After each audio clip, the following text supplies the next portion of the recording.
As soon as I plugged this monitor in, I noticed something I wasn't expecting, and it completely changed how I think about what a budget display can be. The first thing you notice when you get the AOC Q27G3XMN out of the box is its complete lack of drama. It's a straightforward function-first design. The stand is a solid piece of metal and it connects to the monitor with a satisfying secure click. There's zero wobble. When you move the screen, the adjustments are firm but smooth. You can feel the quality in the mechanism. It's not a loose, rattly hinge, but a properly weighted system that lets you dial in the height, tilt, and swivel with precision. You can even pivot it a full 90 degrees into a vertical orientation, and the motion is confident the whole way through. The monitor itself is built from a dense black plastic with a matte finish that does a great job of resisting fingerprints. The bottom bezel has a subtle texture to it, and there are a few flashes of red trim, but it's understated. It doesn't scream gamer in a way that feels obnoxious. It just sits on the desk, stable and unassuming. The only part of the physical interaction that feels a bit off is the control knob on the back for the on-screen display. It's a single joystick that feels a little mushy and imprecise. Clicking through menus isn't as crisp as I'd like, and it feels like a minor cost-cutting measure on an otherwise well-constructed piece of hardware. The screen itself has a light anti-glare treatment that dulls reflections without making that picture look grainy or hazy, which is a detail I really appreciate. It gives the impression that all the focus went into the panel and the stand, the parts that actually matter for the viewing experience. For the first time I launched the game with HDR support, I immediately noticed the mini LED backlighting in action. It wasn't just that the screen got bright, it was the way it handled light and shadow, in a dark sea with a single bright light source. Like a flashlight beam in a cave.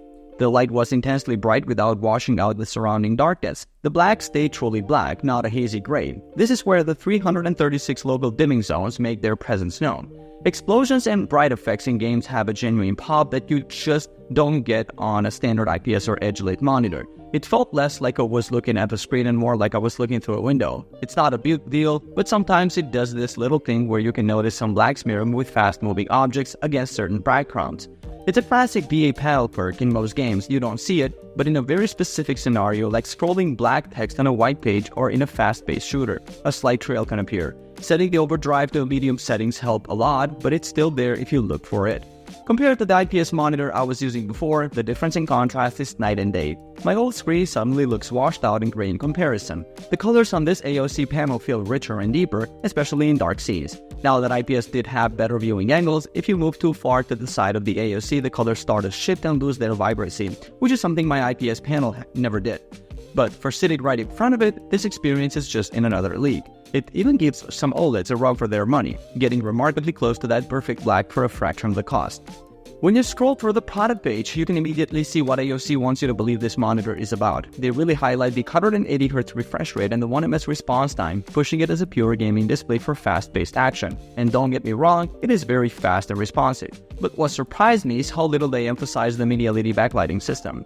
That's the feature that truly defines this monitor and makes it special. The high refresh rate is great, but plenty of monitors have that. It's the Display HDR 1000 certification and the 336 local dimming zones that deliver an experience you just don't find at this price. I always find it interesting what brands choose to put in the headlines and what they let you discover for yourself.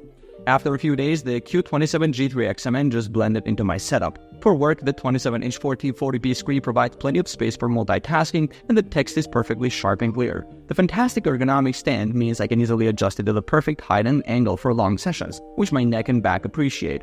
But where I naturally find myself gravitating towards it is for kind of media consumption.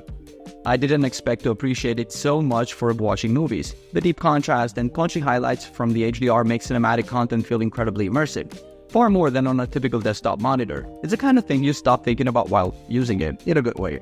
The technology just disappears, and you are left with a beautiful dynamic image. Whether I'm gaming after work or just watching a video, the visual quality consistently impresses me.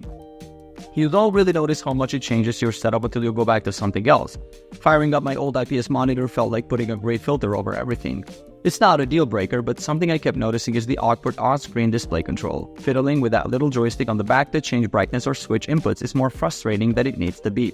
Another one of those small things that only becomes obvious when you have someone else looking at your screen is the viewing angles. If a friend is watching you play, they'll see a noticeably more washed out image than you do from the center seat. It is very much a one-person display.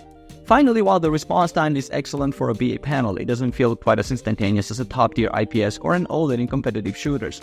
There's a tiny hint of black smearing in the most demanding scenarios that, while not a problem for me, might be a factor for a highly competitive player. It doesn't ruin the experience, but it's there. If you're the kind of person who prioritizes visual immersion and wants incredible HDR performance for single-player games and movies without spending a fortune, this is absolutely worth it. The contrast and brightness you get for this price are phenomenal. But if your day is mostly spent on ultra-competitive, fast-paced shooters where every millisecond of response time counts, or if you do professional color work that requires perfect consistency across wide viewing angles, the small perks of the VA panel might be a reason to look at other options. For me, it's a feeling of quad satisfaction. This monitor delivers a genuinely premium viewing experience that I just didn't think was possible in this price range.